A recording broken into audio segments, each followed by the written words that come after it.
Ok, salut tout le monde. Donc aujourd'hui, dans cette vidéo que vous allez voir juste après ma petite introduction, vous allez voir une interview que j'ai réalisée avec Romain Vandendorf, qui est depuis récemment, depuis le 19 décembre 2020, le nouveau recordman du monde de temps d'immersion dans la glace. En effet, il est resté plus de 2h35 et 43 secondes, si je me souviens bien, avec de la glace jusqu'au cou, dans une grosse boîte en plexiglas. Son record est homologué. Euh, donc voilà, donc je savais, quand j'ai su que j'allais rencontrer, j'allais faire cette entrevue avec Romain, je savais que j'allais rencontrer un champion, quelqu'un d'extraordinaire pour avoir réussi à faire ça. Euh, mais aussi, je savais que s'il a fait tout ça et s'il continue en fait à s'investir dans ce genre de choses, c'est pour une association d'aide à la lutte contre les cancers pédiatriques. Et donc, quand je savais que j'allais rencontrer quelqu'un qui arrive à mobiliser autant de temps et d'énergie et de personnes autour de lui pour une si noble cause, je savais pour cette raison que j'allais rencontrer quelqu'un d'extraordinaire. Et cette entrevue n'a fait que confirmer en fait ce que je me disais. J'avoue avoir été très emballé par le personnage avec son enthousiasme communicatif. Euh, et pour le dire franchement, j'ai senti que c'est les valeurs qui transparaissent au cours de cette interview, vous allez voir, sont vraiment en résonance avec des valeurs que moi j'essaye de mettre en place à la fois dans ma pratique et dans ma façon d'enseigner, en particulier la méthode Wim Hof, à savoir qu'ils sont des valeurs de discipline, de curiosité, de générosité et de convivialité. Voilà. Et c'est ce que j'ai vraiment vu transparaître chez Romain pendant cette entrevue. Donc, ceci étant dit, je vais vous laisser en compagnie de Romain et moi-même. Et j'espère que vous aurez autant de plaisir à écouter cette entrevue que ce que j'ai eu plaisir à la réaliser. Et donc, voilà. Sur ce, à plus tard. Ok, donc l'enregistrement est parti. Ok, donc salut Romain et merci beaucoup d'être avec moi ce matin. Enfin, pour toi, on est autour de midi. C'est Euh, ça, il est 13h. ouais, voilà. Non, mais c'est vraiment super que tu m'accordes de ton temps parce que franchement, enfin, dans la communauté des gens qui s'intéressent à l'exposition au froid, bah, je veux dire, t'es quelqu'un, hein, on va pas se mentir. Et du coup, et donc, ouais, voilà, j'avais des questions à te poser, savoir comment, enfin, tout ce qui s'était passé autour de tout ça. Alors, j'ai fait un petit peu mes recherches, hein. Alors, je dois dire que les Ouais, journalistes qui ont parlé de ton record, ils n'ont pas été tout, trop imaginatifs parce qu'ils racontent un peu tous la même chose dans tous c'est les. ça. Voilà. Mais bon, Ah, c'est on est là le justement bonheur de pour. l'AFP. Et on Voilà, est là pour exactement. raconter ce qui n'a pas été raconté. C'est chouette. Ouais, voilà. Alors j'ai vu, du coup, toi, tu es de formation kiné ostéo, c'est ça? Ouais, tout à fait. Tout à fait. Ouais. Et je travaille en partenariat avec le laboratoire de physiologie environnementale de Bruxelles. C'est d'ailleurs la raison pour laquelle, quand moi je parle du froid, j'ai surtout le côté très scientifique, en fait, très physiologie appliquée. Et c'est vraiment l'angle que j'ai abordé pour pouvoir faire l'expérience du froid comme je l'ai fait. D'accord. Et c'est une collaboration que tu as commencé il y a longtemps ou... Oh, ça commence le labo, c'est très long parce qu'en fait, c'est le professeur Constantino Balestra, qui est spécialisé Mhm. en physiologie de l'adaptation, qui a été en fait mon maître de mémoire quand j'étais kiné. Donc, Ok. en fait, j'ai commencé à mesurer l'activité de ce qu'on appelle le système nerveux autonome Mhm. en 2009. Donc, le système nerveux autonome, c'est le système nerveux qui régule toutes les fonctions autonomes du corps, Mhm. les défenses immunitaires, les largages hormonaux, les muscles de la posture et également la thermorégulation. D'accord. Et c'est la raison pour laquelle, après, je me suis un peu plus ciblé sur le froid. Mais moi, ma spécificité, c'est quelque part d'avoir des techniques pour prendre le contrôle du système nerveux autonome et avoir la capacité de le mesurer pour que ça soit observable, mesurable, reproductible et donc scientifique. D'accord.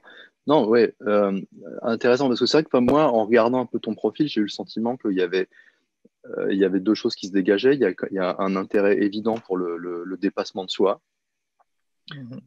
et, cet intérêt qui est associé à un intérêt pour le froid. Mhm. Donc, j'avais envie de te demander pourquoi le froid? Parce qu'on peut se dépasser en mangeant plein de piments, par exemple, enfin, tu vois ce que Ouais. je veux dire, En fait, le froid, l'avantage du froid, c'est lié plutôt à une histoire personnelle.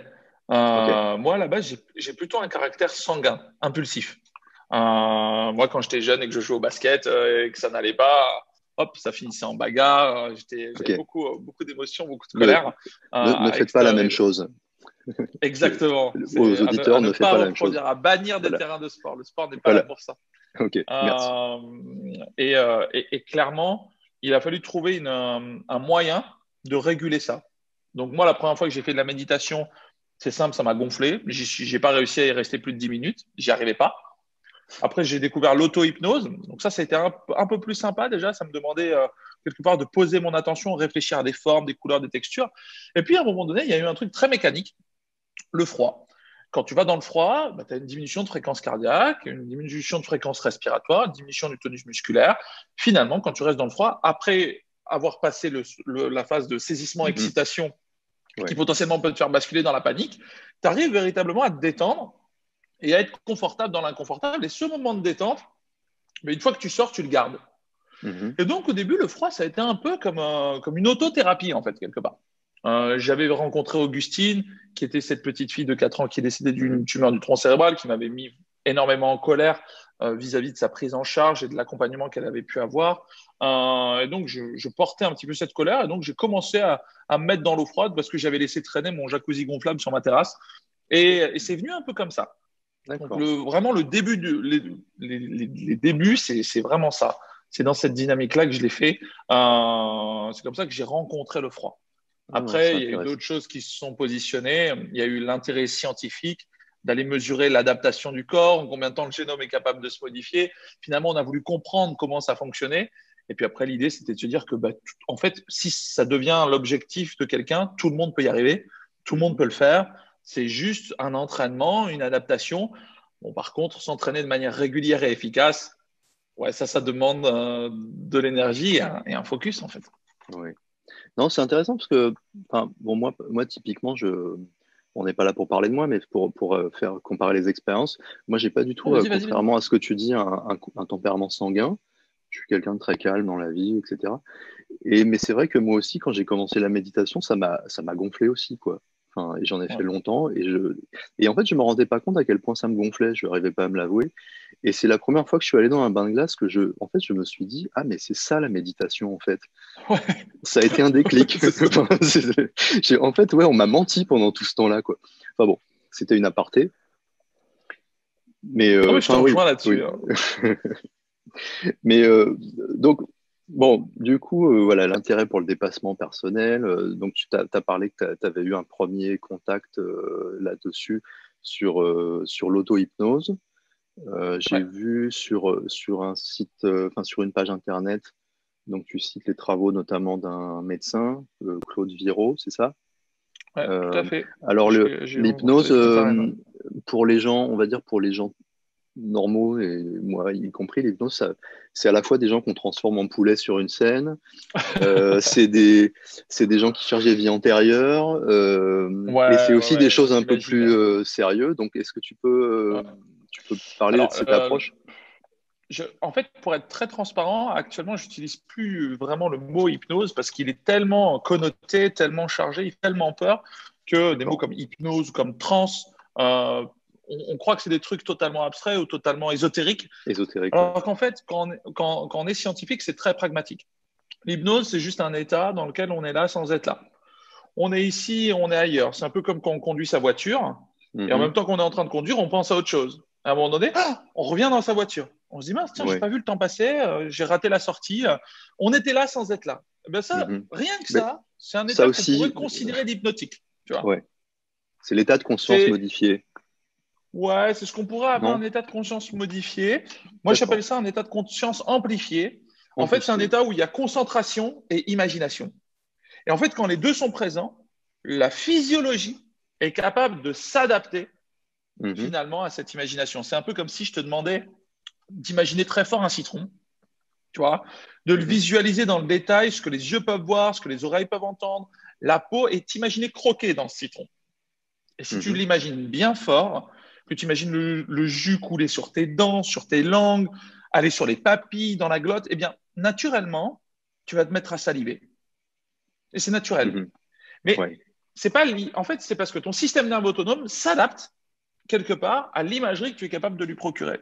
Et c'est ce qu'on Mhm. utilise au bloc opératoire en hypnoanalgésie pour faire des opérations grâce à l'hypnose. On fait une anesthésie locale pour la peau et on fait de l'auto-hypnose, enfin de l'hétéro-hypnose même pour les tissus profonds. Et c'est ce type de technique-là que j'appelle désormais technique neurocognitive opérationnelle parce que Ok. c'est ça, c'est vraiment de la neuroscience appliquée, ça n'a rien à voir avec tout ce qui est ésotérique, Ouais. mais il y a un process qui est spécifique à chaque individu. Et c'est Mhm. là où il y a un gros warning à mettre. Utiliser ces techniques-là, c'est pas se mettre en enregistrement d'auto-hypnose sur YouTube. Parce Ouais. que ça va peut-être très bien fonctionner pour les uns, mais totalement foiré pour les autres. Parce que chaque cerveau est unique, chaque cerveau a son mode de fonctionnement, et la clé, c'est bien d'en avoir la notice. Et c'est pour ça qu'on fait des électroencéphalogrammes, qu'on mesure la variabilité du rythme cardiaque, Mhm. qu'on mesure les dilatations pupillaires. Et en fonction de comment on s'est construit quelque part par l'intermédiaire de nos expériences, de notre éducation, de nos traumatismes, eh bien, on a un chemin neuronal où il faut reprendre le contrôle. D'accord. Non, mais enfin oui, c'est intéressant, notamment quand tu précises qu'en fait il y a quelque chose assez, il faut l'individualiser en fait. Ouais, ouais, Parce que c'est vrai que totalement, la clé, elle est là. je me souviens avoir écouté des émissions un peu sur l'origine un peu de tout ça, l'hypnose et tout, et notamment il y avait la guéguerre avec la psychanalyse. Et en fait, bon, historiquement, après, je ne veux pas rentrer dans les détails diplomatiques, mais historiquement, Freud avait gagné parce que, au niveau de l'intérêt public, parce qu'en fait, il a réussi à montrer que c'était plus universel, entre guillemets, alors que l'hypnose avait l'air de. Il y avait des gens réfractaires, un peu, qui n'arrivaient pas à se faire hypnotiser, quoi. Bon, maintenant, Ouais, c'est parce comme que tu dis, avec les techniques scientifiques, on a plus de moyens de mesurer un peu ça et de oui. s'adapter, quoi. Et puis, on va dire que Freud a raconté une meilleure histoire. Les gens sont des conteurs d'histoire et l'histoire de te dire si tu as un problème et que si tu sais pourquoi tu as le problème, tu vas aller mieux. Mhm. C'est beaucoup plus pragmatique. C'est une histoire qui se transmet bien mieux que ben finalement, tu as un ancrage et il va falloir imaginer comment tu veux être avant de Mhm. pouvoir le devenir. L'imagination, l'hypnose, c'est un peu la médecine de l'imaginaire, mais une médecine de l'imaginaire qui peut permettre de prendre le contrôle du physique, de la Mhm. physiologie. Et c'est une des techniques qui a été utilisée pour battre le record du monde dans la glace. Ouais, tout à fait. Mhm. Tout Non, à c'est sûr. fait. Enfin, voilà, moi, je suis pas neuroscientifique moi-même, hein, mais c'est vrai que j'ai l'impression que à l'époque moderne, la psychanalyse, on en est un peu revenu. Et par contre, les neurosciences ont l'air d'être plus à revenir sur ces techniques d'hypnose, quoi. Ouais. En Euh, fait, depuis qu'on peut scorer, depuis qu'on peut ouais, mesurer, qu'on a l'outil de mesure, alors on va raconter une meilleure histoire. Si on te ouais. dit, ben voilà, ton cerveau, il fonctionne comme ça, tu as tel type d'onde, tu es capable de produire en tant de pourcents, ta variabilité du rythme cardiaque, ta balance, elle est comme ça. Et donc, Mhm. pour toi, il faut faire ça, ça, ça, et on va voir des chiffres bouger. Du coup, on Ouais. vient contenter quelque part le côté cartésien, rationnel des Mhm. gens. Et s'ils le comprennent, alors ils vont avoir un meilleur, en Ouais. plus de ça, ils vont avoir un meilleur résultat et ils vont y adhérer. Et Mhm. si en plus on leur dit, en plus, tu es libre, ça ne dépend pas d'un gourou, d'un chaman ou de quoi que ce soit, tu peux le réaliser tout seul. Tu Mhm. es désormais responsable Mhm. de ton bonheur, tu es responsable de ta condition d'homme et tu peux Mhm. tout changer jusqu'à ton génome, jusqu'à ton patrimoine génétique. Bah là, ok, là, et qu'on lui apporte la preuve, bon, bah, c'est Mhm. bon, hein, Mhm. c'est bon. Mais Mais il faut alors, l'expérimenter toujours. ouais. Mais alors donc ces techniques, c'est ce qui a fait partie de ton entraînement. Alors j'ai lu 2 ans d'entraînement, c'est ça? Ouais, ouais, Euh, ouais. alors que, enfin, déjà voilà, j'imagine qu'il y a une partie de l'entraînement qui se fait dans la glace, hein, parce qu'il faut bien s'y habituer. Puis il y a une partie de l'entraînement qui se fait hors glace avec ces techniques-là. Donc est-ce que tu peux un peu décrire, ça représente L'entraînement, combien comment d'heures ça par s'est passé? jour, combien d'heures par semaine? Ouais, fi- finalement, bon, en fait, au début, c'était la règle, c'était tous les jours où je suis pas en déplacement. je vais dans le froid, quoi. Je vais dans le congé. Au début, Ok. comme je l'ai dit tout à l'heure, c'était vraiment dans un jacuzzi gonflable, sur une terrasse, dehors, sur une eau froide, en Mhm. hiver. Et puis à un moment donné, il a fallu un peu randomiser tout ça. Donc je me suis acheté un congélateur, 500 litres. Je Ok. l'ai rempli d'eau. Et puis je le branchais 3 heures par jour. Et puis donc le matin, j'arrivais au marteau au tournevis, en faisant gaffe de ne Ouais. pas percer le congèle. Oui. Je brisais la glace et puis je rentrais dedans. Ce qui te permet de t'entraîner si tu sales un peu l'eau à une eau à moins 1 degré. Ok, ouais. Et là, c'était entre 3 et 5 fois par semaine, dans un premier temps, une vingtaine de minutes. Ok. Tranquille. Donc Voilà, ça, juste c'était pour les avoir premiers la mois. caisse. Ouais, ça a été au début. Il fallait apprendre, quelque part, entraîner la tête plus que le corps. Il fallait prendre de nouvelles Ok. bonnes micro-habitudes et finir avec le plaisir. Et ça prend 3 mois pour finalement aimer faire quelque chose que tu n'aimes pas. Parce qu'à la base, il ne faut Ok. pas se leurrer, hein, se lever à 6h30 du mat, plonger dans son congé à moins 1 degré pendant 20 minutes, une demi-heure. Enfin, personne kiffe, quoi. Oui. Ça fait plaisir à Personne l'entendre kiffe. et ça fera plaisir à pas mal de gens de l'entendre Bien sûr. parce on voit beaucoup de gens sur les réseaux sociaux dire ouais, moi je fais ça et tout, nanana. Et il y a des gens qui se disent ah ben c'est bizarre, moi, j'ai pas envie de le Ah non. faire, je dois pas être normal. Mais non, t'as tout à fait raison, je Non, non, trouve. il y a des fois, tu kiffes pas. Alors, autant il y a des fois, ça va, tu prends du plaisir. Mais il y a Ouais, des fois, tu kiffes pas, t'as pas envie d'y aller. Il est 6h30 ouais. du mat, la veille, tu avais des amis à la maison, tu te lèves le lendemain matin, mais tu sais que tu dois le faire parce que c'est dans l'attitude, c'est dans le fait Mhm. de le reproduire régulièrement que tu obtiens du résultat. Donc, les 3 premières semaines, il faut vraiment finir avec le plaisir. Parce que Ok. sinon, ton cerveau va associer la pratique à la douleur. Et après, il va y avoir les excuses et tu vas lâcher, quoi. Mhm. Donc, si tu l'associes au plaisir, première boucle neuronale, ça met 3 semaines. Ok. Ensuite, pendant 3 mois, il faut quand même garder cette notion de plaisir pour faire en sorte que finalement, la boucle, tu l'utilises, tu la réutilises et que ça devienne une nouvelle habitude et que tu aimes Mhm. quelque chose que tu n'aimais pas faire. À tel point qu'au bout de 3 mois, si tu ne le fais pas, ça va te manquer. Et Ouais. là, ça commence à devenir intéressant. Ok. Et une fois que tu as passé ces 3 mois, là, tu vas pouvoir aller chercher des chronos. Là, tu vas pouvoir aller, entre guillemets, te mettre dans le dur. Parce que même Mhm. si tu as mal, tu sais que tu gagnes à chaque fois. Et là, ça a Ok. été au chronomètre. Ça a été 25 minutes, 28 minutes, 30 minutes, 32 minutes, 35 minutes. Et il y a eu la fameuse barre mentale, la barrière Ouais. mentale des 40 minutes. Où on te dit, Ok. ben voilà, 40 minutes, si tu tombes dans une eau inférieure à 5 degrés, 40 minutes, t'es mort. Ouais. Ça, c'est la croyance scientifique. Ouais. Donc, C'est les données c'est les officielles, on données va dire. qu'on possède Ouais. officielles. 40 Voilà. minutes dans une eau à 5 degrés, t'es mort. Et donc, quand j'arrive dans mon congélateur à 41 minutes, Mhm. je me dis, OK, là, il se passe un truc. Là, je suis officiellement mort, quoi. Et pour autant, je suis parfaitement conscient de ce qui se passe. Et finalement, ce n'est qu'une minute de plus parmi les 40 qui sont déjà passées. Donc là, tu te sens un peu comme un astronaute qui vient de mettre un premier pas sur la Lune, quoi. Ouais, ouais, Il ouais. y a pas grand monde qui y a été. Tu Ouais. découvres un nouveau truc. Et comme je mesure en permanence le fonctionnement de mon cerveau via l'électroencéphalogramme et le rythme cardiaque, je me dis, OK, là, j'ai de la donnée. Et je m'aperçois qu'en fait, on peut continuer, on peut aller plus loin. Et donc, Donc, j'ai monté le chrono comme ça petit à petit. mais alors du coup, ce que tu me dis, c'est qu'en fait, pendant ton entraînement, ta routine que tu faisais chez toi, tu enregistrais en même temps Ah, bien sûr, électroencéphalogramme. Ok, donc tu bien sûr, faisais ça, bien tu sûr, faisais ces régulièrement. enregistrements chez toi. Ok. Ouais, Et ouais, ça, ouais. Et toutes les données, je les ai récupérées, compilées pour l'utiliser pour les recherches, pour le labo. d'accord. Super, ouais. En fait, la Non, question qu'on se posait, tu vois, on est tous, notre adaptation au froid, elle est différente en fonction de ton patrimoine génétique. ouais. Un Européen, un blanc de peau, comme nous, aura beaucoup plus de facilité qu'un Africain, par exemple. Mhm. Et par exemple, parce que il y a un taux hormonal qui est lié à la pigmentation de la peau qui permet aux blancs de mieux résister au froid et au contraire, aux personnes plus métissées de mieux résister au chaud. Mhm. Et tu as une ethnie, en fait, qui est le peuple inuit. Ils ont ce Oui. qu'on appelle une réaction, la réaction de chasse de Lewis. Ça veut dire que quand tu vas dans le froid et que tu n'as pas l'habitude d'aller dans le froid, ben en fait, tu vas vasoconstricter, le bout de tes doigts va Mhm. devenir plus blanc et au fur et à mesure, Ouais. ton cerveau dit, comme tu vas mourir, il veut sacrifier les zones. Il Ouais, ouais, ouais. sacrifie, sacrifie, sacrifie, et à la fin, potentiellement, ça peut nécroser. Parce qu'il n'y a plus de sang à l'intérieur Mhm. des extrémités. Ça, c'est pour Monsieur X qui se retrouve dans le froid. Mais les Inuits, eux, ils ont un autre réflexe. Ils ont ce qu'on appelle le réflexe de chasse de Lewis. Ils vont commencer à vasoconstricter, ça va devenir blanc. Et à un moment donné, ça va rougir.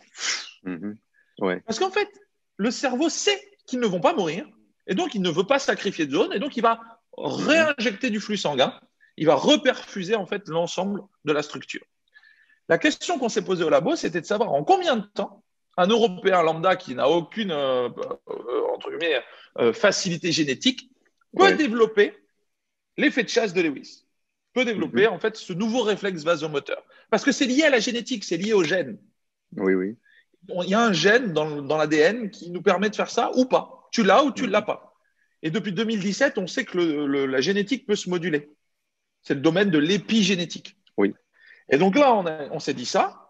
Et là où on pensait que ça allait mettre 10 ans, on s'est aperçu qu'au bout de 8 mois, à raison de 3 immersions par semaine, eh bien, on arrivait à développer cet effet de chasse de Lewis. Donc, autrement dit, que le corps avait la capacité de s'adapter à son environnement en 8 mois jusqu'à aller moduler son génome. Et ça a été une révélation, quoi. On pensait que c'était beaucoup plus long. Beaucoup plus long. Donc, voilà. D'accord. C'est des travaux qui sont publiés, ça, ou c'est en cours de… Alors, les nôtres, c'est encore en cours. Parce il faut encore parce que malheureusement, je suis l'unique sujet de l'étude, donc ça ne marche pas. Il en faut d'autres. Donc là, l'idée maintenant, comme on a prouvé que c'était possible, on va récupérer des panels et on va les mettre des gens dans le froid régulièrement. Mais le réflexe de chasse de Lewis, vous trouvez ça sur Internet. Vous le tapez sur Google Scholar et vous allez trouver des articles scientifiques. Il y en a plein. Vous tapez Constantino Balestra sur Google Scholar, vous allez en trouver plein. Non, mais oui. Mais ça, ton collègue, je ne connaissais pas, mais ce réflexe dont tu parlais, j'en avais entendu parler, mais ma question portait sur vos données, les données que tu as compilées. Donc ça, elles sont en cours de traitement. Elles sont en cours de traitement et entre guillemets, pour l'instant, elles ont juste ouvert une voie pour permettre à d'autres d'aller s'immerger et pouvoir avoir un groupe. Parce que pour l'instant, aucun comité d'éthique ne te permet d'aller mettre des gens dans de l'eau froide parce que tu leur fais prendre un risque létal. Or là, ils ont bien vu que c'était plus un risque létal, donc le comité d'éthique il va être un peu plus cool quand même. Un peu plus cool. Non, en fait, on a profité du fait que tu as le droit de faire des expériences sur toi-même. Donc en fait, j'ai servi d'auto-cobaye si tu préfères. Oui, non, c'est… je vois bien. Moi, je suis chercheur de métier. Bon, pas du tout. Je travaille pas avec des humains. Mais je vois très bien le procédé de la construction du savoir, comment ça se passe. C'est un procédé qui est long, mais qui est… C'est long. Qui est solide. Changer un peu les mentalités. Ouais. Mais ça a le mérite à la fin, en général, de produire des connaissances assez solides. En fait, c'est la beauté de la science, en fait. C'est ça. Au moins, une fois que tu l'as validé, une fois que tu l'as tamponné, tu es sûr.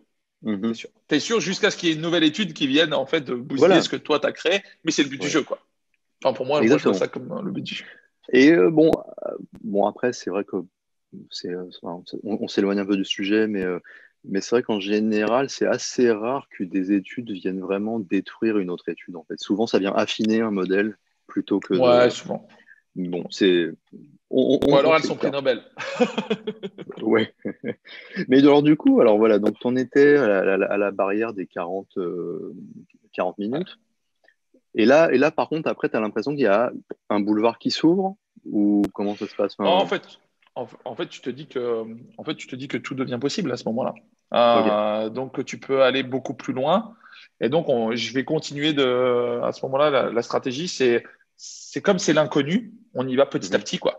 On fait 42, 45, 48, 50. Puis à un moment donné, il va y avoir un moment clé où je passe les 1 heure. Je fais 1 heure dans de l'eau négative. 1 heure dans l'eau négative, j'ai le souvenir, j'en pleure. Je pleure.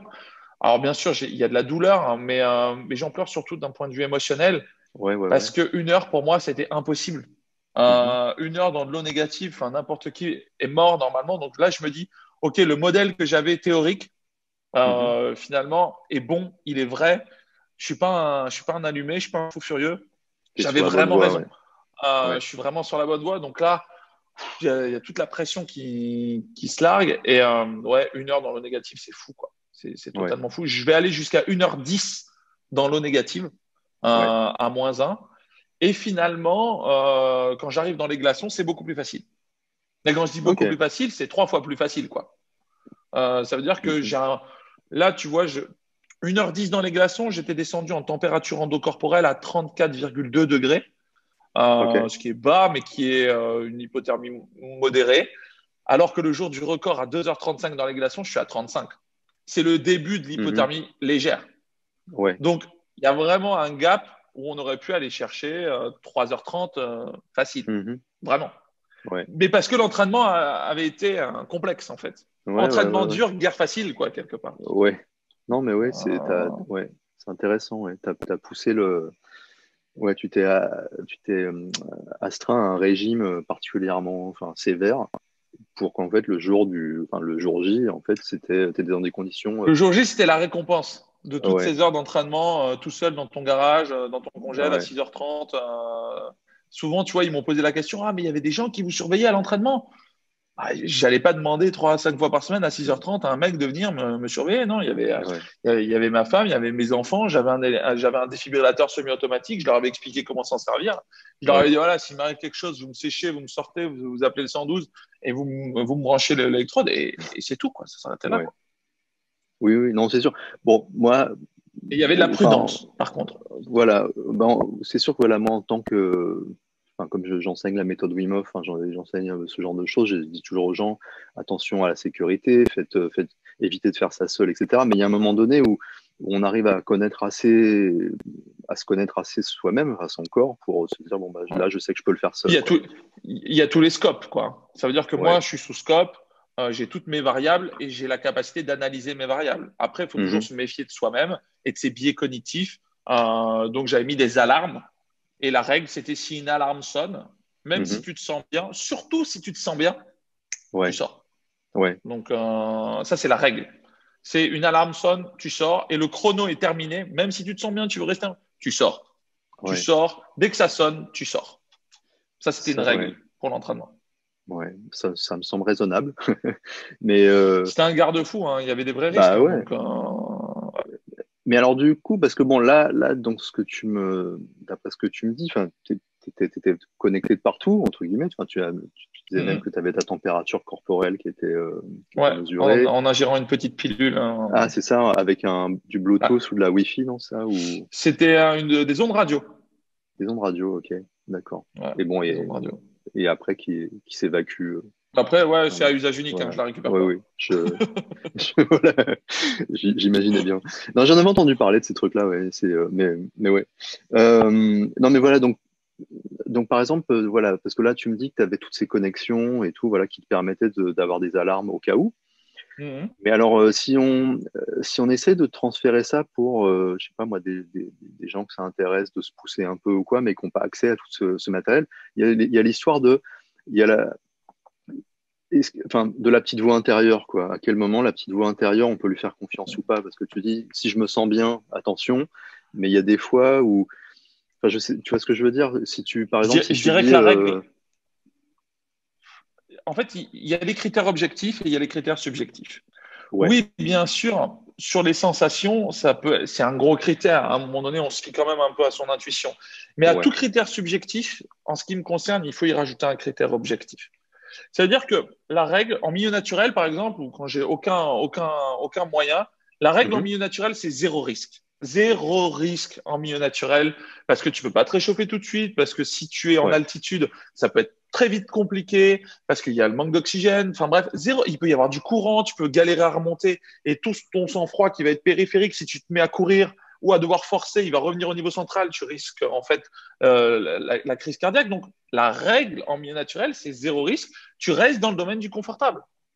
Tu mhm, restes en mode je me détends, ça se passe bien. Bon, ben voilà, je sais que un quart d'heure, 20 minutes, ça peut être cool parce que je me connais et basta, terminé. mhm, On va pas aller mhm, chercher un chrono en milieu naturel. Non, le chrono, mhm, il se fait dans un endroit où tu as un sauna pas loin, où tu peux prendre un thé tout de suite, ou si vraiment c'est la galère, tu as des couvertures et tu as des gens à côté de toi, là, ouais, tu vas aller pousser la machine. En milieu naturel, tu pousses pas la machine. Tu profites. ouais, C'est parce que tu t'es entraîné dans des endroits où tu étais en pleine sécurité que en milieu naturel, tu vas vraiment pouvoir aller profiter, d'aller te baigner. Moi, j'ai eu la chance d'aller me baigner dans des endroits fous, quoi. Le mhm, lac Bleu à Chamonix, sur le lac à Zermatt en Suisse, où tu vas casser la glace, tu rentres dedans.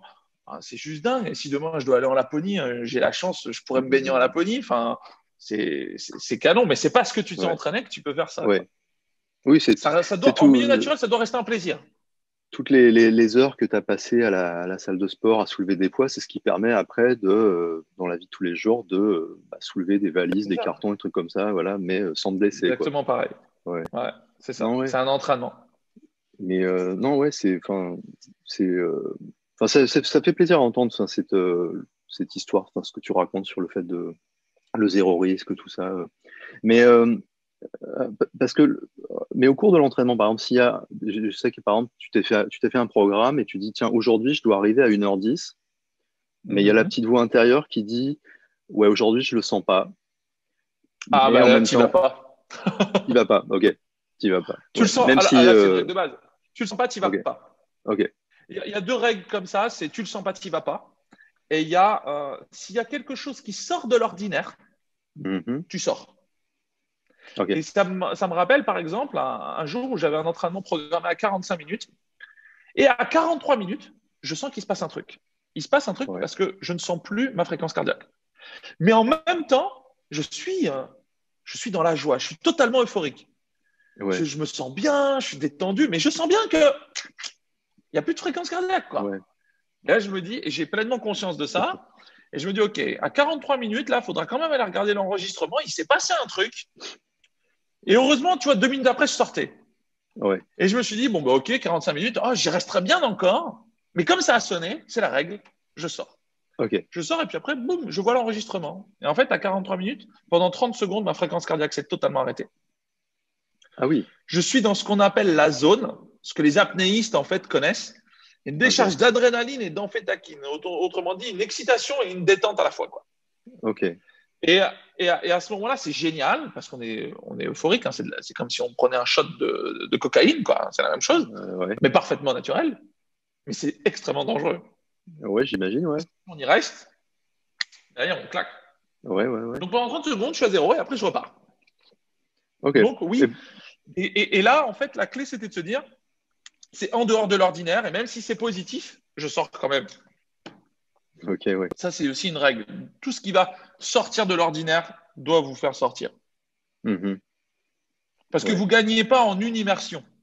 Vous allez gagner en plusieurs immersions. Le fait de le répéter régulièrement, c'est là mhm. où finalement on a du bénéfice.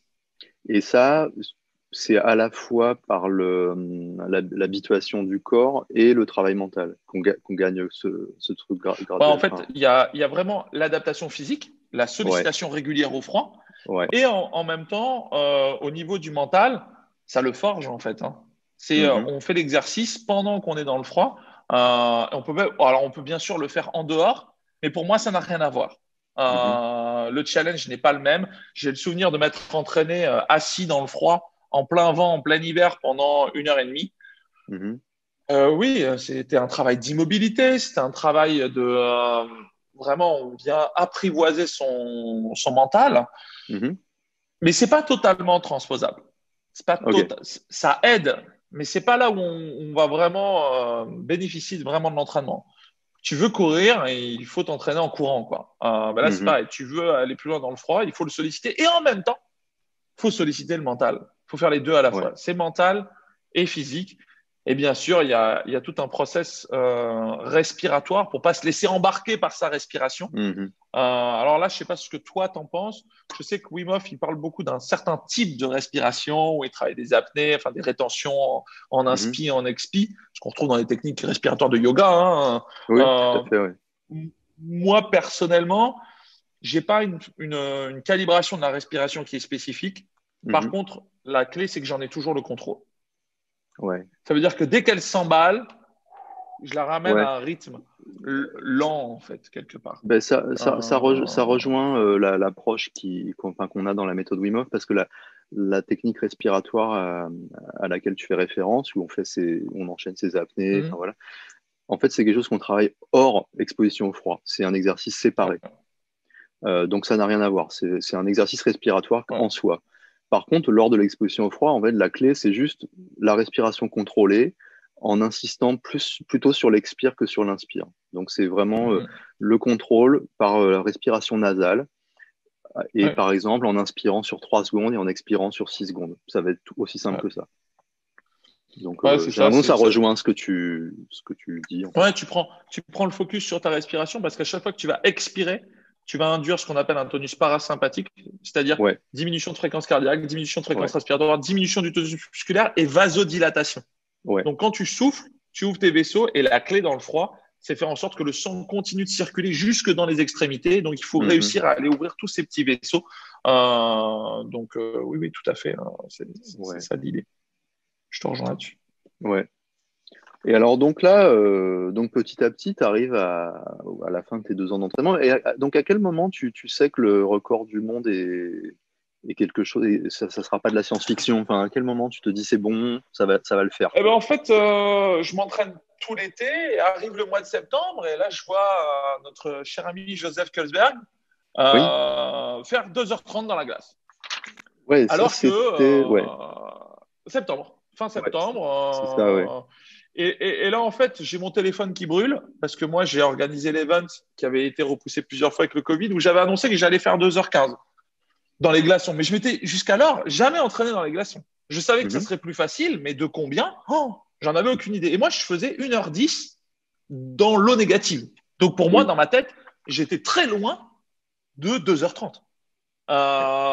Et donc, à ce moment-là, les sponsors m'appellent, l'association m'appelle, les partenaires audio, vidéo m'appellent. Ouais, Romain, t'as vu le mec, il fait 2h30 et tout. Et je dis, ouais, c'est génial. Je dis, après, il a les mains qui sont sorties et je sais par définition, pour connaître le cahier des charges du Guinness, qu'il ne sera jamais validé Guinness Book comme ça parce qu'en fait, il a de la glace, mais au thorax, c'est pas jusqu'à la ligne des épaules. Mais attention, hein, il fait quand même 2h30 là-dedans. Hein, oui, non, le gars, un truc, respect, le gars, chapeau, quoi. Pas de problème. Ouais. Sauf que moi, les mecs me disent, ouais, mais tu comprends, Romain, c'est compliqué. Le mec, il fait 2h30, puis tu as toute la couverture médiatique qui arrive. Et finalement, Romain, toi, t'en es où? Et là, je leur dis, c'est simple, les gars, en fait, j'en sais rien.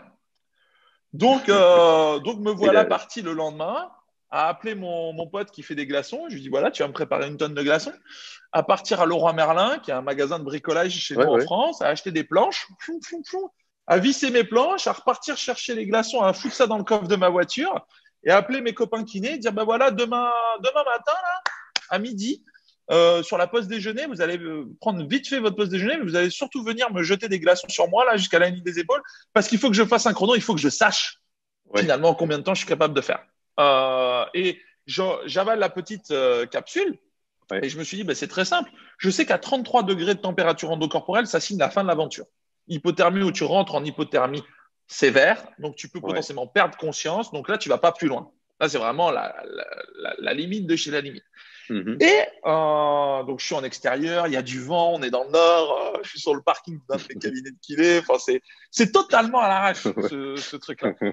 Et je m'immerge et les mecs me mettent de la glace jusqu'à la ligne des épaules. J'avais fait une caisse trop grande, on a dû mettre des bidons de chlore pour que j'ai vraiment bien tous les glaçons sur moi. Enfin, c'était assez épique. Et finalement, j'avais dit, je ferai une extrapolation mathématique. Je vais rester 1h30 dans les glaçons parce que ça, je sais que je tiens. Et en fonction de la température, à combien je serai à ce moment-là, je ferai une extrapolation mathématique. Si je suis au-dessus de 33 sur 2h30, je tente le record du monde. Si je suis en dessous de 33, j'annule. Et comme ça, on ne perdra pas de l'argent pour l'assaut et on donnera tout. Le but du jeu, c'est pas de mourir, quoi. Hein. Faut être intelligent. Et en fait, ce jour-là, c'est le seul jour où j'ai pas respecté la règle. C'est qu'au bout d'1h30, j'ai dit non, en fait, je suis super bien, vous allez me laisser dedans. Et donc, ce jour-là, je vais faire 2h31. J'ai juste allé faire 1 minute de plus que Joseph Kelsberg pour montrer en fait aux partenaires et aux sponsors, OK les gars, vous pouvez jouer sur le bon cheval. On va pouvoir avoir de l'argent pour l'assaut parce qu'on fait ça pour Wonder Wistin.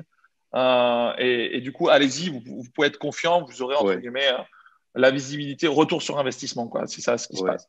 Et finalement, ce jour-là, pour moi, c'est mon grand kiff, c'était ce jour-là. Parce que ce jour-là, il n'est pas prévu. Personne m'attend.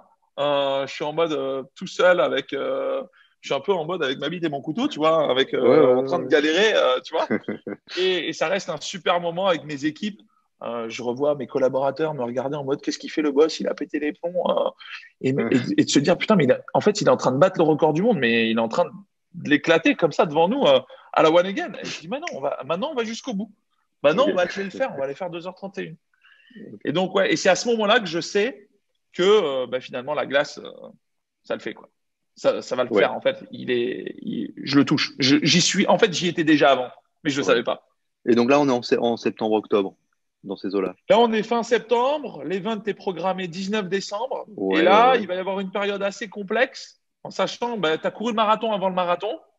Maintenant, il faut tenir l'entraînement, quoi. Mais il y a beaucoup moins de motivation à le tenir dans le dur, vu que je sais que j'y suis déjà.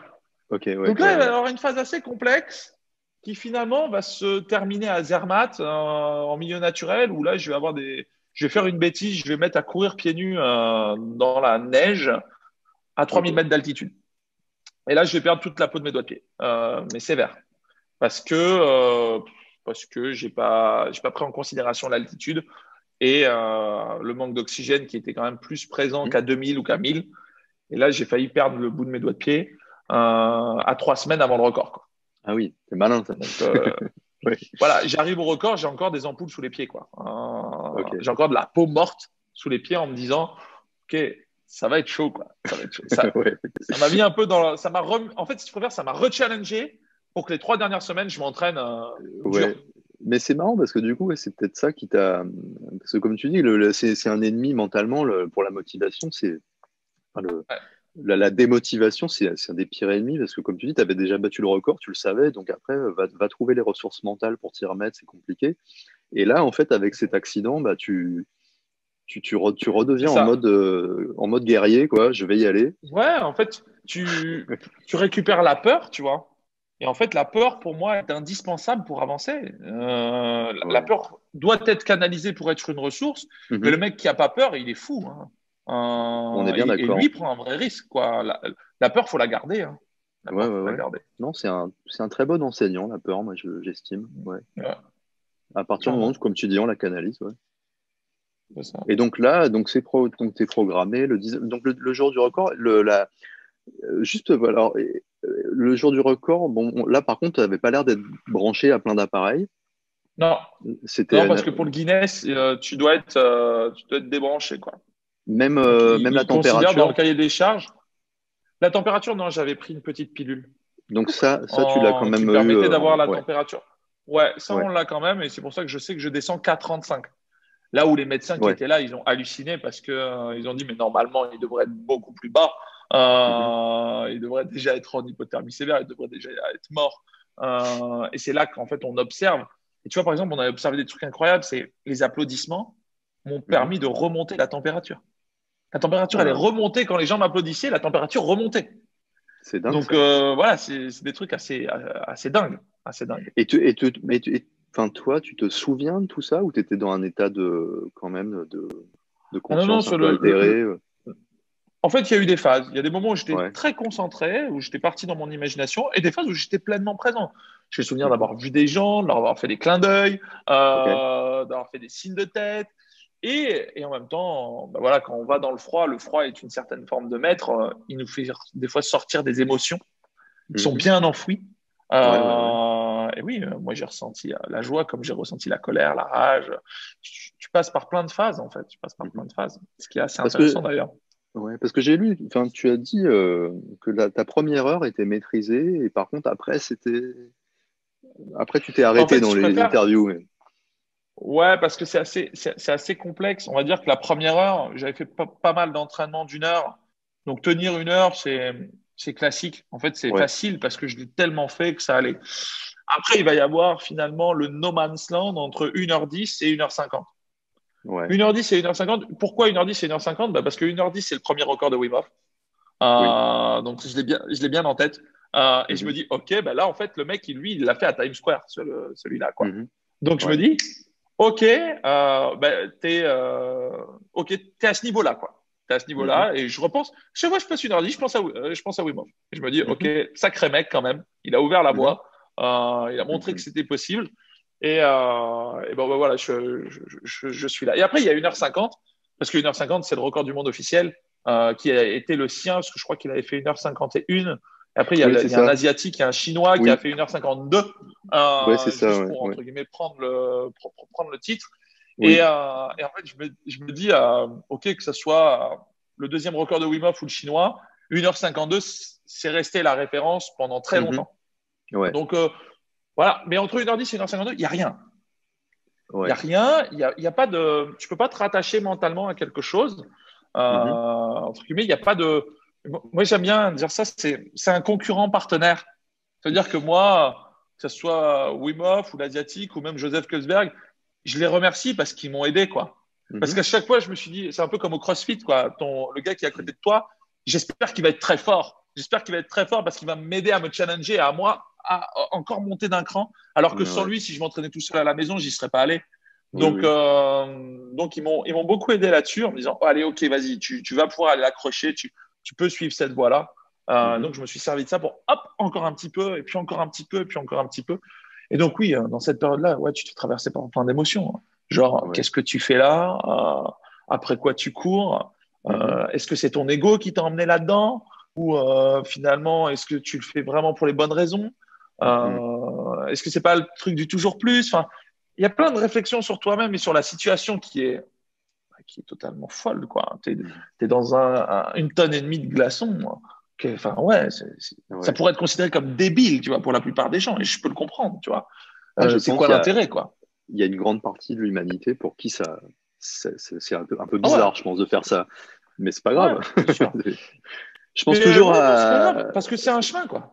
ouais, Lionel Terray, un grand alpiniste qui a écrit ce livre Les Conquérants de l'inutile.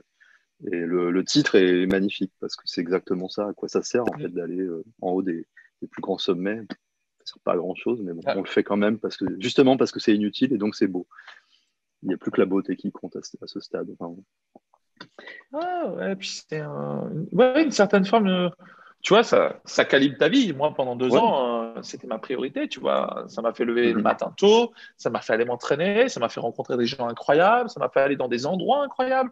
Et en fait, le chemin a été beaucoup plus intéressant que la destination, parce que finalement, rester dans un bac en plexiglas pendant 2h35, ouais, c'était sympa, mais c'est pas là que j'ai appris le plus, quoi, hein. C'est pas là que j'ai C'est appris pas le plus. un objectif de vie, on va dire. Ouais, voilà. Mais C'est ça. est-ce que l'eau, parce que bon, là, j'imagine que la glace devait fondre Ouais. petit à petit. Donc l'eau était drainée petit à petit Ouais, ou tu sentais que l'eau, ouais, l'eau était drainée ouais, et en fait, on rajoutait des glaçons. d'accord, ouais, il y avait un, ouais, On a rajouté des glaçons par-dessus. Au fur et à mesure, les glaçons descendent. Alors, ce qui est rigolo, c'est qu'ils descendent par à-coups. C'est-à-dire que ah c'est comme oui, ça, puis d'un coup, crac, crac. Et en fait, dès ah, que ça descendait, hop, il y avait la consigne de toujours venir maintenir la ligne des épaules. ok, ouais, parce que le cahier des charges pour le Guinness a l'air d'être assez précis, j'ai l'impression. Ouais. T'as C'est dû assez strict, fournir hein. le ticket de caisse de ton maillot de bain, j'ai lu ça quelque part. Ouais, parce qu'ils voulaient que ça soit un maillot de bain neuf. Ok, Parce qu'ils avaient peur que si c'était mon maillot de bain, j'ai mis des électrodes chauffantes dans mon maillot de bain, un truc comme ça, quoi. Donc, d'accord, c'était c'est marrant. je vois pas l'intérêt d'aller battre un record en trichant. Donc, Ouais, mais oui, il fallait il y avait pas mal de choses, hein. Il fallait ouais. filmer en temps réel. Enfin, la caisse devait avoir des dimensions spécifiques. Les glaçons devaient arriver de telle manière. Enfin, non, il y avait Ouais, des arbitres, des juges. Enfin, c'était très, très quali. Et ouais. là, il faut le suivre, quoi. Il faut le suivre. Non, j'avais lu ça là, dans je sais plus quel journal, enfin, où il y avait un article sur toi. Et c'est vrai que je me disais, ça serait quand même un peu con de faire tout ça pendant 2 ans pour arriver avec ton vieux maillot de bain, parce que et d'invalider le Ouais. record à cause d'un détail pareil. Mais bon, enfin non, Ah, ça m'a fait heureusement, on sourire. savait avant. Donc, Ouais. Mais et donc, alors voilà, donc ouais, je regardais parce que j'avais quand même préparé les questions. En fait, t'as déjà quand même répondu à pas mal de choses, quoi. Mais et bon, t'as fêté ça comment? Qu'est-ce qui se passe l'après non, déjà, sans aller ben, jusque-là, parce que quand tu sors, enfin, avant je sais pas si tu as fait une fiesta ou pas, mais quand tu sors, enfin bon, il y a cette photo où on te voit, où il y a des gens qui te portent. Alors quand j'ai vu cette ouais, photo, je me suis dit, c'est mes copains oula, qui les. ça a dû être un peu dur quand même. Mais en même temps, après, on te voit parler aux journalistes et t'as l'air bien, quoi. Enfin, t'as l'air, Non, je suis bien. Je suis bien, je suis à 35 degrés, donc hypothermie légère. En fait, j'évite de bouger les jambes Parce que pour éviter que le sang froid, si tu es au niveau Ouais, des membres inférieurs, remonte au niveau central trop vite, parce que les ouais, mecs veulent une interview. ouais. Il y a ça aussi. Bon, on me dit des fois, mais pourquoi Romain que 2h35? Parce que avec le mec qui a organisé l'émission de télé, on avait convenu 2h35. Donc, Ok. à l'avance, j'avais annoncé mon chrono. Mais non, dans le pipe, on peut descendre jusqu'à 34 degrés. Donc, tu vois, on peut aller largement dépasser les 3 heures, hein. Ouais. Mais l'idée, c'était, voilà, il y avait une association, il y avait des partenaires, il y avait des gens qui avaient Mhm. programmé tout ça. Et tu respectes leur travail aussi, de la même manière que Ok. toi, ils respectent ton entraînement. Et ils te mettent là. Donc, c'est un juste échange. Mais oui, je sors. Donc, il est convenu qu'il y ait une interview post-record Mhm. en live tout de suite. Bah, si j'ai pas envie de commencer à trembler, à bégayer en mode je Ouais. sais qu'il faut pas que je bouge les membres inférieurs Ok. ou très peu. Donc les gars me portent, je fais l'interview, mais en moi-même, je suis plutôt bien. Je sais que je vais un petit peu trembloter après, mais ça va bien se passer. Ouais. Et d'ailleurs, après, les mecs me posent et pour aller dans le vestiaire où je vais aller me réchauffer, je marche. Je marche Ouais. parce que ça va passer à l'aise. Le seul qui a peur, c'est le médecin réanimateur parce que c'est la seule fois qu'il m'a jamais vu m'entraîner et il est Ouais. en mode ouais mais non mais machin et je dis laisse-moi tranquille. Ça fait des mois que je m'entraîne et je suis descendu plus bas donc tout va bien Ok. quoi. Ouais. Donc, Non, donc ouais, voilà. c'est non, mais ça, ouais, quand on voit les images, on a l'impression que c'était bien, ouais. Et t'as pas eu Ouais ça va bien. donc les tremblements, ça a été, enfin, ça a été, Ouais ils ont été gérés. J'ai respiré de la vapeur chaude pour réchauffer l'intérieur du corps en direct avec une boisson chaude. Parce qu'elle est là la clé, hein. Gérer le réchauffement est beaucoup plus ouais. complexe que gérer le refroidissement. Et c'est au moment où Mhm. tu réchauffes, où tu trembles, où tu peux faire une tachycardie. Donc c'est là où il faut faire vraiment gaffe. Donc au Ouais. moment où tu réchauffes, ben, moi je bois de l'eau chaude et je respire de la vapeur chaude, Mhm. ce qui va permettre d'aller réchauffer l'intérieur du corps et de récupérer beaucoup plus vite. Et Ok. après, avec l'entraînement, seulement une fois que tu as réchauffé l'intérieur, tu peux aller à la douche. Ouais. C'est pareil, je pense à des gens comme Maurice Dobar, par exemple, qui sont des Mhm. yogis dans le froid, où j'ai eu la chance Oui. d'aller rencontrer.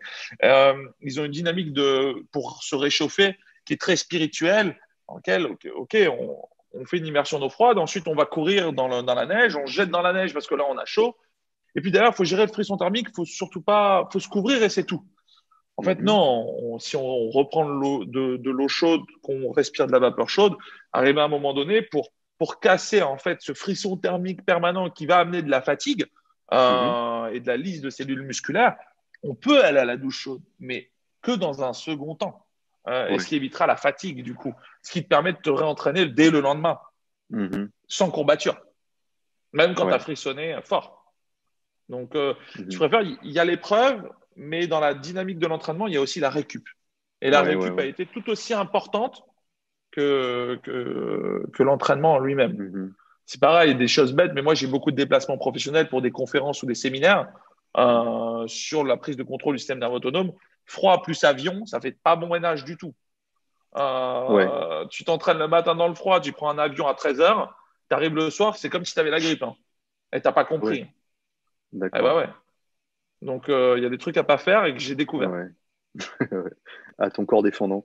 Mais ouais, le, mais c'est vrai que enfin, moi, ce que j'avais appris, enfin, enfin, par rapport, enfin, moi, je suis jamais allé chercher des temps incroyables au coin, hein, tu vois, mais vraiment juste sur une pratique de base pour le bien-être, cette idée de faire attention quand tu sors du froid, de pas aller trop vite, par exemple, te réchauffer. Par exemple, éviter d'aller directement dans le sauna, tu vois. Et c'était sur le fait que donc en fait, donc quand tu sors du froid, tu as quand même tes extrémités qui sont refroidies. Et en fait, si tu vas C'est tout de ça. suite, par exemple, dans une douche chaude ou dans un sauna, t'envoies un signal à ton corps, ah bah il fait chaud, du coup, tu as vasodilatation, le sang se remélange d'un seul Ouais. coup, et c'est là que tu risques Là, de tu prends faire un risque. Tout à fait. un truc, mais alors que tu es Et, dans un milieu chaud, quoi.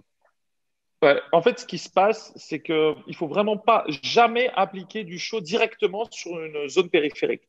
C'est-à-dire Ouais. que aller dans le sauna, ça peut être intéressant si tu mets ta tête au-dessus du truc où il y a la vapeur pour aspirer toute la vapeur. Il faut que l'intérieur soit plus chaud. Par Ok. contre, si tu vas dans le sauna juste pour être dans le sauna et que tu te colles au banc qui est super chaud, là, tu vas morfler. Si tu mets Ouais. le pommeau de douche sur toi, ben là, c'est la périphérique où les vaisseaux vont venir s'ouvrir. Mhm. Là, tu vas morfler. Par contre, si tu prends le Ouais. pommeau de douche et que tu commences à boire l'eau chaude, ça va venir réchauffer l'intérieur et là, ça marche. Ouais. Tu vois. Non, ouais, intéressant. C'est ça le Ouais, truc. ouais.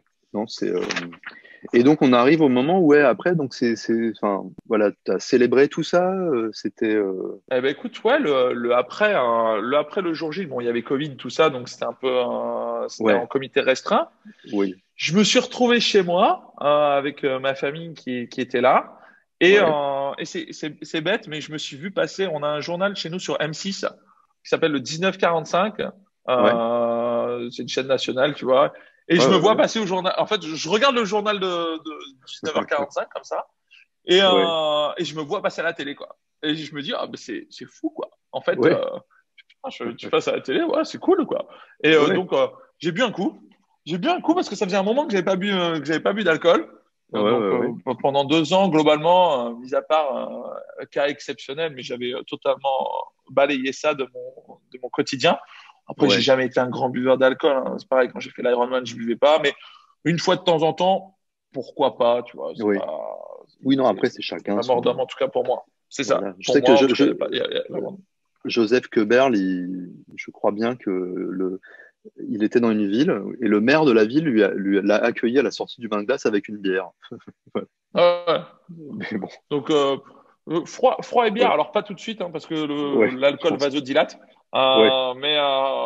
Mais oui, moi j'ai bu un verre. Et puis le lendemain, j'avais en petit comité toute l'équipe qui avait participé à ça. Donc on a profité pour partager ça, mais très simple. Tu vois, on était chez nous, tranquillement dans nos Ouais, locaux. ouais. On a partagé, on a passé un bon moment. J'ai remercié tout le monde parce que finalement, ça reste quand même un travail d'équipe. Ça Mhm, reste un travail d'équipe. Moi, il y a quand même plein de gens qui ont fait que ça puisse être possible et qui mhm, ont fait que ça puisse être, entre guillemets, partagé publiquement. Tu mhm, vois, quand tu fais une vidéo sur le Figaro, 580 000 vues, bon, bah ouais, tu te dis, OK, on a pu, entre guillemets, partager cette expérience avec le monde entier.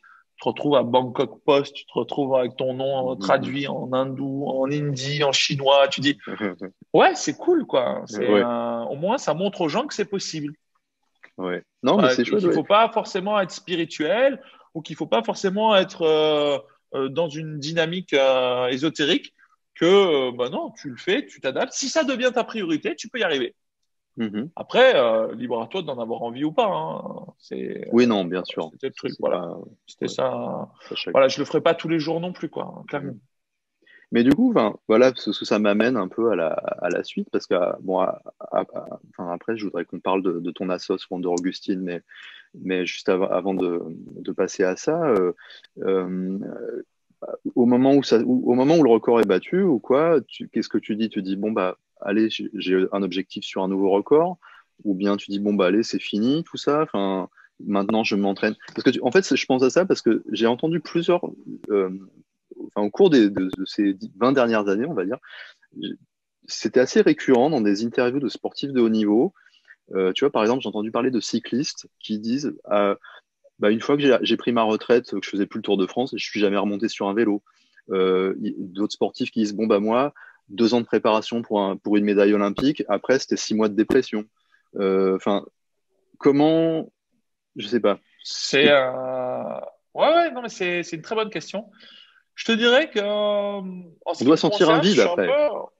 Ouais, en fait, t'es un peu en postpartum. Tu vois ce que je veux dire? T'es comme une Ouais, femme ouais, qui vient ouais. d'accoucher. Ça a rythmé ta vie pendant 2 ans. Mhm. Ouais, moi, je suis un peu en mode, OK, so what, quoi. Ouais, ouais. De me dire, bon, ben voilà, on va plus aller chercher d'autres records, en tout cas, pas dans un premier temps. On va déjà prendre le Mhm. temps de profiter d'avoir fait celui-là. On va reprendre un peu le contrôle de son corps parce que, bon, mine de rien, j'avais fait quelques stratégies de prise de masse grâce, en plus de l'entraînement, pour avoir et la graisse blanche et la graisse brune potentiellement développée. Donc, voilà, ce qui m'empêche un peu de faire des footings de manière confortable. Donc, on va déjà revenir dans un corps qui me correspond. Ok. Et puis après, non, quand on me pose la question, est-ce que Romain, il y a un autre corps? Là, j'en ai pas, hein. Là, Ouais. il y en a pas qui me viennent à l'esprit. J'ai deux, trois petites choses qui commencent à arriver, mais je les regarde de loin, tu vois. Mhm. Là, par exemple, j'ai envie d'emmener mes équipes faire un sommet, tu vois.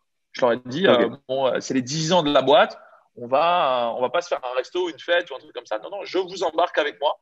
On va y aller escalader une montagne. Donc là, ils sont en train de s'entraîner, c'est le projet de l'année, et je les motive pour qu'ils puissent eux aussi se dépasser. En fait, pour l'instant, j'ai envie de le partager. Voilà, c'est surtout ça l'idée. Okay. Tu vois, juste avant toi, je discutais avec la journaliste de chez Red Bull.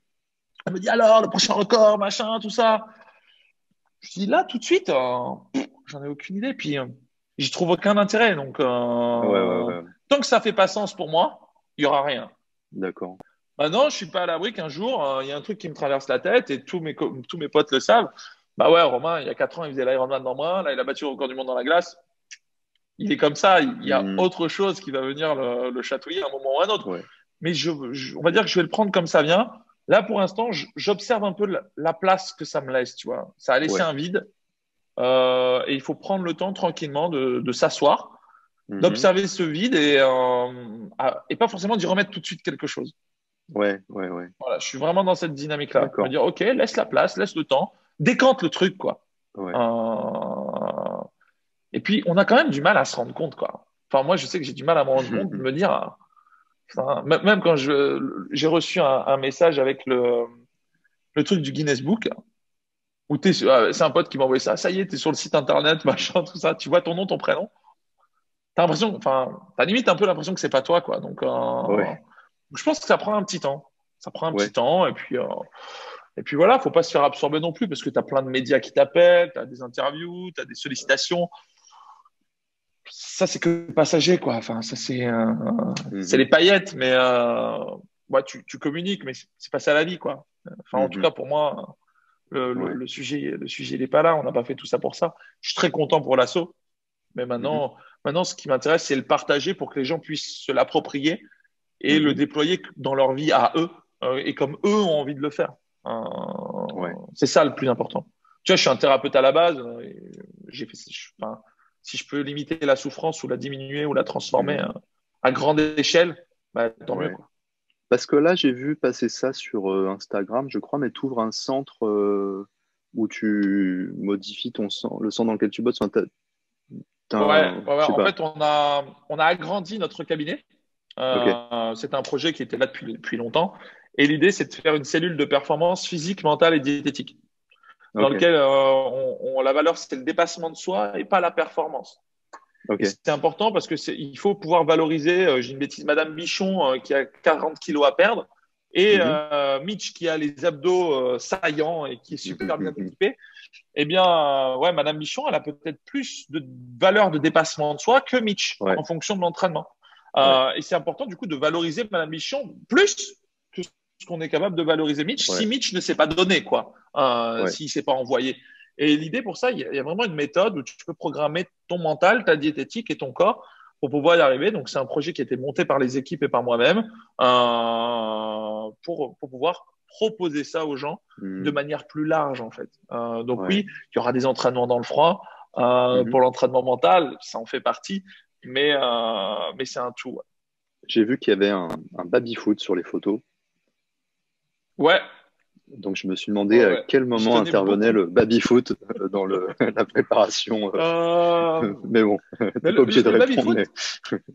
Si, parce que c'est une très bonne question. En fait, le baby-foot, trop souvent, tu vois, tu tombes sur des gens où les mecs, ils te disent « Ouais, alors j'ai compris, le concept chez nous, il est basé sur les 3 sphères, ce qu'on appelle la sphère neurocognitive, donc le mental, le physique et la diététique. » Puis t'as des gens qui se mettent en tête « Ouais, moi, je vais devenir la meilleure version de moi-même. » Donc, je vais entraîner mon mental, je vais faire des techniques, méditation, auto-hypnose, techniques neurocognitive, peu importe.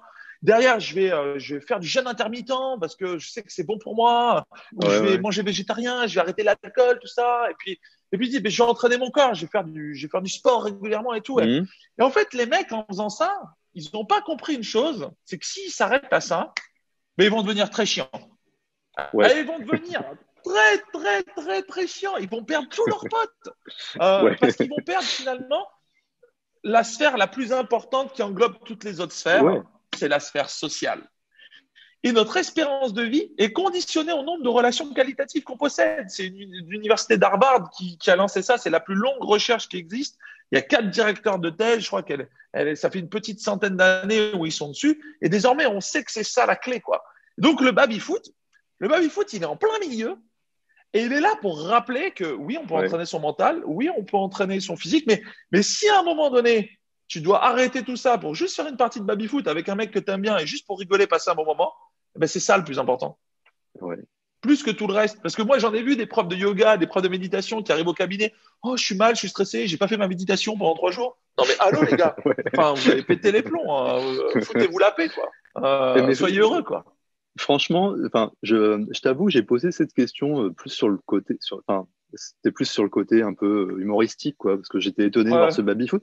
Mais en fait, j'aime vraiment beaucoup ta réponse parce que c'est un peu moi, en tant que, enfin, à ma très modeste échelle de coach Wim Hof, enfin voilà, c'est un peu le reproche que je fais à tout ce mouvement des biohackers ou du développement personnel, c'est que c'est des gens, ils sont tellement focalisés dans l'optimisation d'eux-mêmes pour la performance absolue, qu'en fait, ils en oublient les petits plaisirs simples, quoi, qui font qu'on est heureux.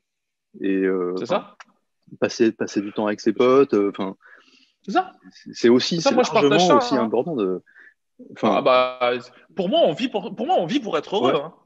Ah oui, bah, On sinon vit pour ça, être heureux. ouais.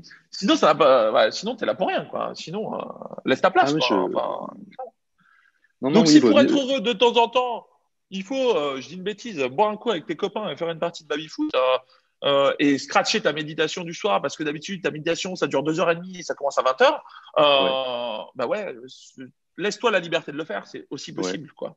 Non, non, ouais, Donc, les ça reste. plaisirs de la vie sont importants.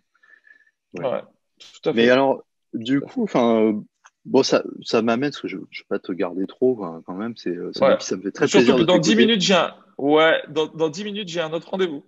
Ok, on va partir, on va parler de ton assos Wonder Augustine. Donc, Ouais. j'avais vu donc une assos donc, qui s'occupe de récolter de l'argent pour la lutte contre les cancers pédiatriques. Tout à fait. Donc, l'argent, en gros, il finance la recherche, il finance des, il va au confort des malades, enfin, Ouais, en fait, il finance l'accompagnement des enfants et des familles et également la recherche fondamentale et clinique. Donc, en fait, il y d'accord, a vraiment un pool recherche où les gens, où il y a il y a deux équipes de chercheurs, une équipe de chercheurs qui part de la pathologie, qui va vers le médicament, et une ouais, autre qui part du médicament et qui va vers la pathologie en espérant que ok, les deux cellules de recherche puissent se rejoindre et trouver un traitement efficace. Donc ça, c'est mhm, vraiment la partie recherche. Et à côté de ça, il y a la partie accompagnement des familles. Là, je sais, par exemple, tu vois, ils ont financé des casques de réalité virtuelle pour les petits malades, ok, pour rendre le soin plus agréable et plus confortable. Donc ah, ça, ok, super, et voilà, c'est des choses comme ça. Et l'idée, donc, c'était d'avoir un peu des fonds pour faire venir des thérapeutes compétents au chevet des ouais, malades. Des ok, thérapeutes, que ce soit des hypnothérapeutes, que ce soit des sophrologues, mais des gens bons, pas des gens qui viennent gratos en mode mhm, je viens parce que j'ai pas de boulot, quoi. Il y a ok, vraiment d'excellents thérapeutes, mais les mecs, ils gagnent leur vie. Ils demandent pas à faire de l'argent, mais ils demandent au minimum quand ils viennent à pas en perdre, quoi. Donc, ouais, ouais, ouais, s'ils non, veulent mais ouais, venir régulièrement, et donc voilà, on a levé un peu quelques fonds pour faire venir ces ouais. gens-là. Et voilà, Et ça va être le projet, vous quoi. avez levé combien? Enfin, t'as une idée de, Alors, la cagnotte est encore en cours. La cagnotte est encore en cours parce qu'on a des partenaires avec le Covid qui ont retardé leur événement. mhm, Donc, les grosses cagnottes devraient se déclencher bientôt, là. On a par exemple le Rotary Club qui est partenaire pour nous et qui avait un mhm. gros événement qui était prévu pour Wonder Augustine. Donc, pour l'instant, il n'y a pas grand chose. Il doit y avoir 8 000 euros, quelque chose comme ça. Parce que Mais j'ai vu, l'idée, c'est qu'il y ait beaucoup plus avec les cagnottes. parce que ouais, il y a Wonder Augustine et il y a la cagnotte NeuroEyes. Enfin, c'est deux C'est la même chose. choses. Ok, En fait, c'est que la d'accord. première, c'est moi qui l'avais lancée, mais les deux sont pour Wonder Augustine. Donc, il Ok. n'y a pas de. C'est Non, parce exactement que la même chose. si justement si les gens qui écoutent, j'espère Bah, ils seront peuvent aller nombreux sur à le le site donner, ouais, Wonder Augustine, ouais, www.neuroice.com NeuroEyes, et ok, hop, ouais, et ça ouais. ira directement à Wonder Augustine.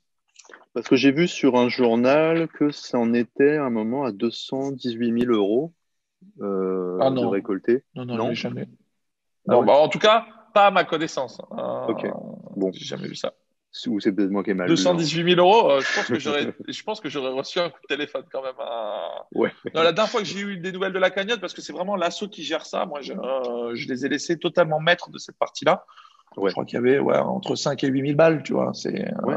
Parce qu'avec Covid, on a quand même pas mal de partenaires qui se sont désistés et on les comprend. Le business étant ce qu'il est, ça a été beaucoup plus compliqué pour les chefs Ouais. d'entreprise d'aller faire un chèque, quoi. D'aller faire un chèque. Ouais. Maintenant, voilà, on a quand même une visibilité qui s'est faite à l'international qui reste intéressante. Et voilà, là, je sais que Red Bull va sortir un papier. Bon, ça serait quand même cool s'ils pouvaient faire un petit chèque. Je pense qu'ils connaissent pas la crise, donc ils pourraient. Ouais. Je pense que ça serait sympa, quoi. Ça serait sympa. En tout cas, on les encourage vivement. Ouais. Écoute, bon, moi, à ma très humble échelle, hein, mon atelier, mon prochain atelier en ligne du 6 mars, tout l'argent que je récolterai de cet atelier, je le reverserai à Wonder Ah ouais, c'était Augustine. super gentil. Ça fera pas, je sais pas si ça paiera même un casque de réalité virtuelle, mais bon, si chacun met un petit peu quelque chose, hein, Mais c'est ça, moi, c'est comme ça que ça c'est avance. ce que je dis aux gens. Hein. Euh, Si tout le monde met 5 euros, hein, on arrive très vite à des ouais, sommes incroyables. Hein. c'est ça. Et 5 euros, c'est quand même faisable pour beaucoup de gens. Ouais. Donc, voilà, c'est ça l'idée. Même 1 Donc, euro, on est preneur. ouais. Il n'y a pas de petit Écoute, don. je ferai, ouais, je mettrai les renseignements, enfin, sous la vidéo, quoi, sur les réseaux sociaux. Enfin, voilà. Écoute, Bah, merci beaucoup. C'est je veux sympa. pas voilà, je veux pas te prendre plus de temps. C'était vraiment très gentil de venir parler. Bah, avec grand C'était plaisir. très C'est intéressant. cool. J'espère peut-être qu'on aura l'occasion de se reparler un de ces quatre. Hein, Ouais, avec plaisir. Bah, tu me dis, hein, tu voilà. m'envoies un message et puis avec plaisir. Ouais. Puis Bonne. si je passe au Canada, je te ferai un coucou. Je t'enverrai un message. Ah bah il y a intérêt, ouais. Je connais des coins pour Ça aller se va? baigner. Hein. Ah ouais, c'est ça, on ira se baigner. On ira se baigner, ça sera cool. Ok. Prends bien soin de toi. Oui, et ben toi pareil. Hein. Bonne C'est continuation et gentil. à bientôt, j'espère quoi. Au plaisir. Allez, Salut ciao. Seb. Salut. Ciao, ciao. Alors, ça vous a plu? Donc, je pense que si vous en arrivez à ce point-là de la vidéo, c'est que vous avez dû apprécier l'interview. Donc voilà, ce qui me fait très plaisir. Donc je vais quand même répéter, hein, n'hésitez pas pour faire un don à la cause sur les cancers pédiatriques. Tous les renseignements sont en dessous. L'association Wonder Augustine ou la cagnotte NeuroIce, qui d'après Romain est toujours active. Et je répète, donc mon prochain atelier, donc pas celui de février, mais celui du 6 mars, je reverserai tout ce que je gagne sur cet atelier à Wonder Augustine. Donc, soit vous vous inscrivez par la voie normale et je reverserai l'argent, soit vous faites un don directement à Wonder Augustine et vous me présentez une preuve de ce don. Ça n'a pas besoin d'être beaucoup, hein, enfin, et je vous inscrirai d'office et vous aurez le lien pour la participation à l'atelier en ligne. Voilà. Donc sur ce, je vous laisse un peu cogiter sur tout ce qui a été dit. Voilà, c'est des choses assez inspirantes, on va dire.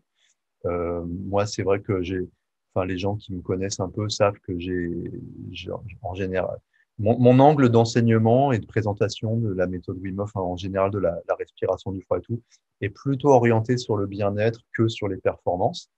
Mais on va pas se mentir, les gens qui font des choses telles que Romain le fait sont des gens qui nous inspirent. Ce sont des explorateurs. Et les explorateurs, voilà, nous font rêver. Et donc voilà, je vous laisse un peu ressasser tout ça et je vous dis à bientôt. Portez-vous bien et à la revoyure.